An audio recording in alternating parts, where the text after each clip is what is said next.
course I see you rocking.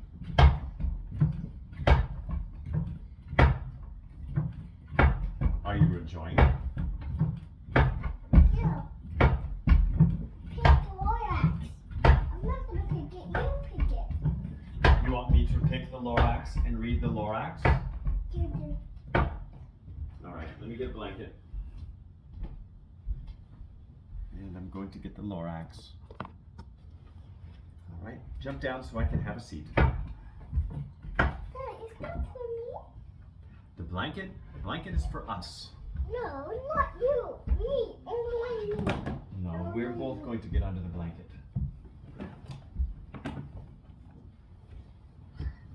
Alright. Oh, this is heavy. It's a big blanket. Dad, I did something to the book. I disappeared it. You didn't disappear it, you put it next to me. Come. So we can hold it. Daddy, isn't that nice? It was nice. Yes. Why was it nice? Because you were being helpful. You were helping. Being helpful. And being kind? And being kind. Correct. Alright, what are we reading? The Lorax. The Lorax. That's the Lorax. And that's the Onceler.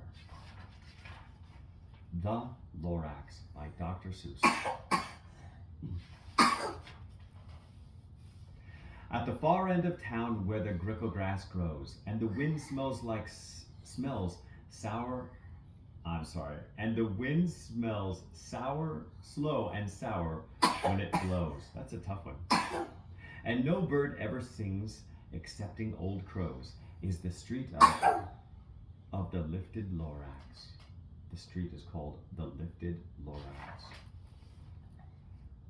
And deep in the grickle grass, some people say, if you look deep enough, you can still see today where the Lorax once stood, just as long as it could before somebody lifted the Lorax away. What was the Lorax, and why was it there, and why was it lifted and taken somewhere? And from the far end of town where the grickle grass grows, the old Onceler still lives here. Ask him, he knows. You won't see the Onceler, don't knock on his door. He stays in his lurkin on top of his store. He lurks in the lurkin, cold under the roof, where he makes his own clothes out of muffled moof. And on special dank midnights in August, he peeks out the shutters, and sometimes he speaks and tells how the Lorax was lifted away. He'll tell you, perhaps, if you pay.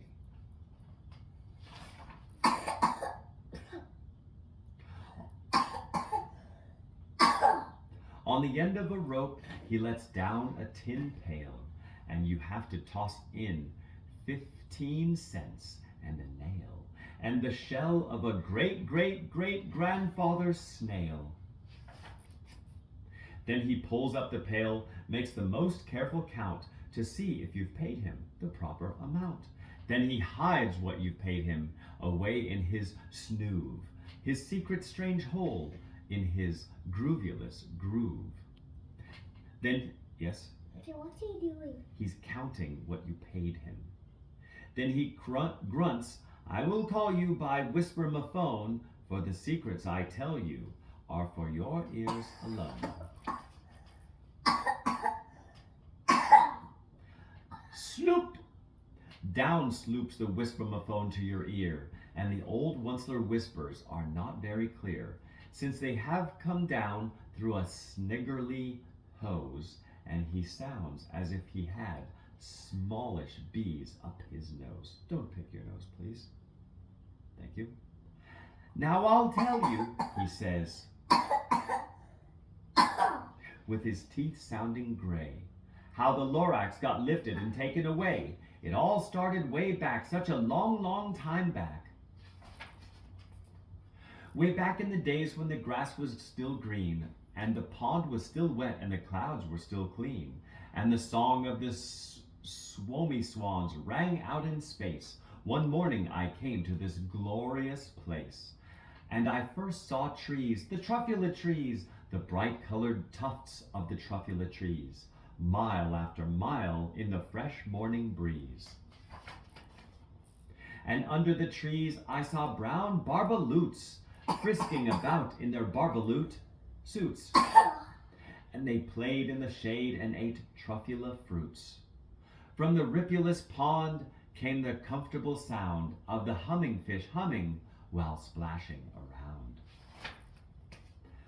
But those trees, those truffula trees, all my life I've been searching for trees such as these. The touch of their tufts was much softer than silk, and they had the sweet smell of fresh butterfly milk. I felt a great leaping of joy in my heart. I knew just what to do. I unloaded my cart. Yes, Luke? Do you like the coffee? I do not like the coughing. Am I supposed to like the coughing? No, I do not like the coughing. When you cough, I try to pause so I don't read while you're coughing. And in no time at all, I had built a small shop. Then I chopped down a truffula tree with one chop. Sit up, please. Sit up. Why?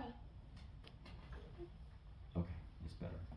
And with great skillful skill and with great speedy speed, I took the soft tuft and I knitted a thneed.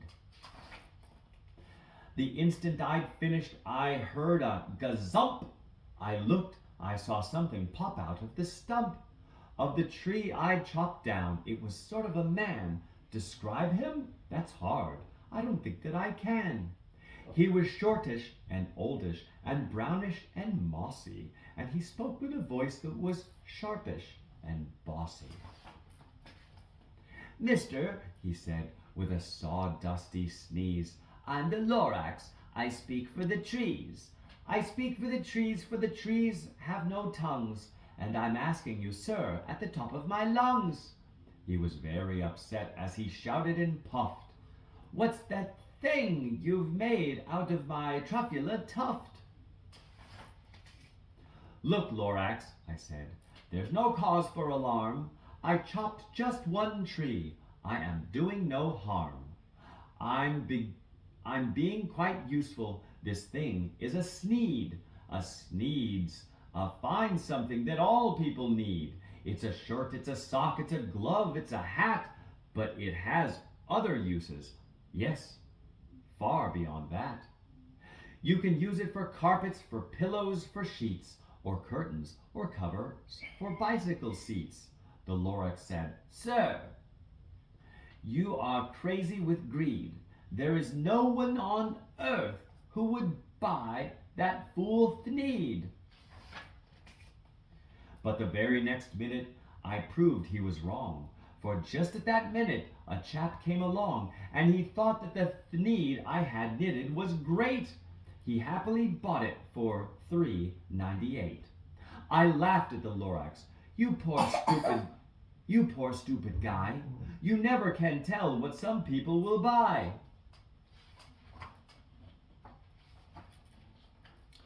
I repeat, cried the Lorax, I speak for the trees. I'm busy, I told him. Shut up, if you please. I rushed across the room, and in no time at all, built a radio phone. I put in a call. Do you have a question? Yeah. What did he say? He is saying, I speak for the trees. That's what he's saying. I called all my brothers and uncles and aunts, and I said, listen here, here's a wonderful chance for the whole Onceler family to get in mighty rich. Get over here fast. Take the road to North Nitch. Turn left at Wee Hawken. Sharp right at South Stitch.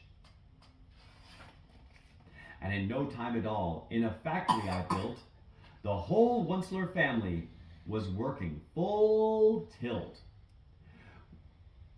We were all knitting thneeds, just as busy as bees, to the sound of the chopping of truffula trees. Then, oh baby, oh, how my business did grow.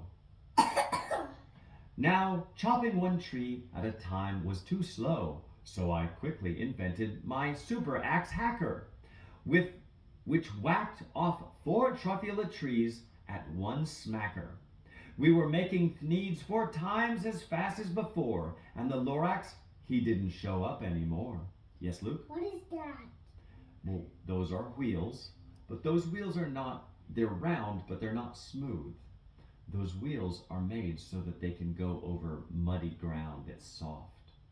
So those wheels have treads, just like snow tires or tires for mud, okay? Like snow, like mud tires. Exactly. Sit up. Sit up. Come on. You sit up. I am sitting. Sit up. You sit up. I am sitting up. All right. But the next week he knocked on my new office door. He snapped, "I'm the Lorax who speaks for the trees, which you seem to be chopping as fast as you please. But I'm also in charge of the brown barbaloots who played in the shade of the barbaloots in their barbaloot suits and happily lived eating truffula fruits. Now, thanks to your hacking my trees to the ground, there's not enough truffula fruit to go round, and my poor barbaloots are all getting the crummies because they have gas and no food in their tummies." Where's your tummy? Boop! Belly, belly, belly. "They loved living here, but I can't let them stay. They'll have to find food, and I hope that they may. Good luck, boys," he cried, and he sent them away. I, the Onceler, felt sad as I watched them all go, but business is business, and business must grow, regardless of crummies in tummies, you know. I meant no harm, I most truly did not, but I had to grow bigger, so bigger I got. I biggered my factory, I biggered my roads, I biggered my wagons, I biggered my loads. Of the truffula, of the thneeds I shipped out, I was shipping them forth, to the south, to the east, to the west, to the north. I went right on biggering, selling more thneeds, and I biggered my money with which everyone needs. Then again he came back. I was fixing some pipes when that old nuisance Lorax came back with more gripes. "I'm the Lorax," he coughed and he whiffed. He sneezed and he snuffled and snargled and sniffed. "Onceler," he cried with a cruffulous croak, "Onceler, you're making such smogulous smoke. My poor swomy swans, why, they can't sing a note. No one can sing who has smog in his throat." "And so," said the Lorax, "please pardon my cough. They cannot live here, so I'm sending them off. Where will they go? I don't hopefully know. They must have to fly for a month or a year to escape from the smog you've smogged up around here." "What's more," snapped the Lorax, his dander was up, "let me say a few words about gluppity glup. Your machinery chugs on day and night without stop, making gluppity glup and sloppity slop. And what do you do with the leftover goo? I'll show you, you dirty old Onceler man, you. You're glumping up the pond where the hummingfish hummed. No more can they hum, for their gills are all gummed. So I'm sending them off. Oh, their future is dreary. They'll walk on their fins and get woefully weary in search of some water that isn't so smeary." And then I got mad. I got terribly mad. I yelled at the Lorax, "Now listen here, Dad. All you do is yap yap and say bad, bad, bad, bad.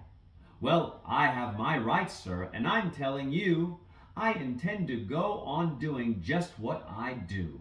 And for your information, you Lorax, I'm figuring on biggering and biggering and biggering and biggering turning more truffula trees into thneeds, which everyone needs. And at that very moment we heard a loud whack. From outside in the fields came a sickening smack. Yes, Luke? What is that? That's a machine that's made to cut down trees. That machine has an axe on the front, and it looks like somebody's steering it right there. And right there, those are treads. What are those for? That's so he can go over any type of land, whether there's holes or dirt or ground, gravel, he can drive over any of it. Nothing will stop him. It's like a tank. From outside in the fields came a sickening smack of an axe on a tree. Then we heard the tree fall, the very last truffula tree of them all. No more trees. No more trees, no more thneeds, no more work to be done. So, in no time, my uncles and aunts, everyone, all waved me goodbye. They jumped in their cars and drove away under the smoke-smuggered stars. Now, all that was left near that bad-smelling sky was my big empty factory, the Lorax, and I. The Lorax said nothing, just gave me a glance, just gave me a very sad backward glance. Yes, Luke? What did he do? Well, the Lorax picked himself up and flew away through a hole in the sky. As he lifted himself by the seat of his pants, and I'll never forget the grim look on his face when he heisted himself and took leave of this place through a hole in the smog without leaving a trace.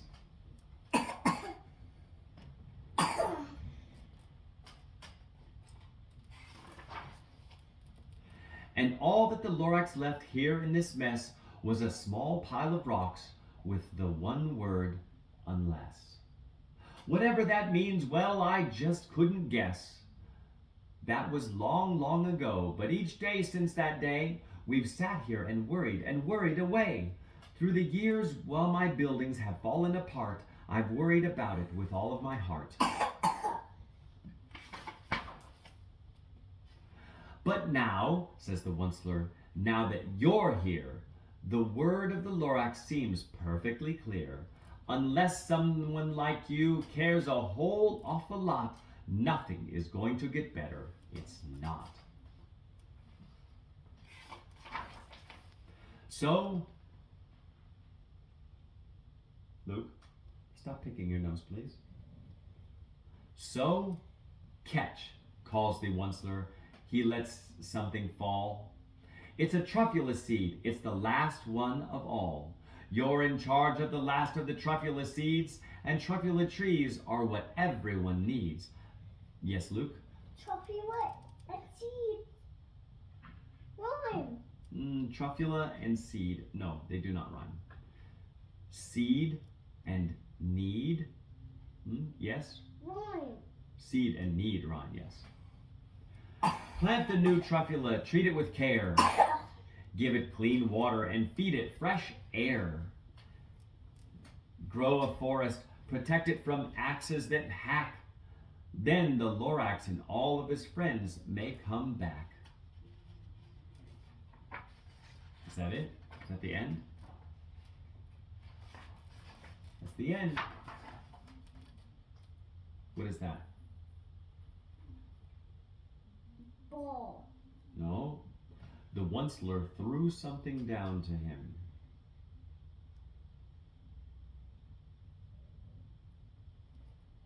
It's a seed. It's the seed, the last truffula seed.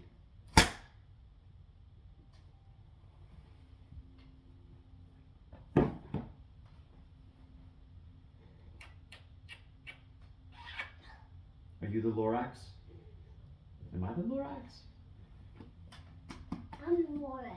I want to be a brown barbaloot so I can dance around in my barbaloot suit and Why? eat truffula fruit.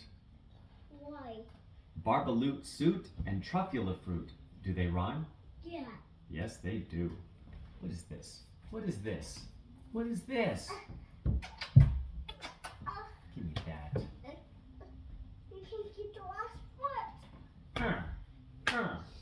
Give me those legs. I got them. Oh, I got one. One's good enough. Yes, sir.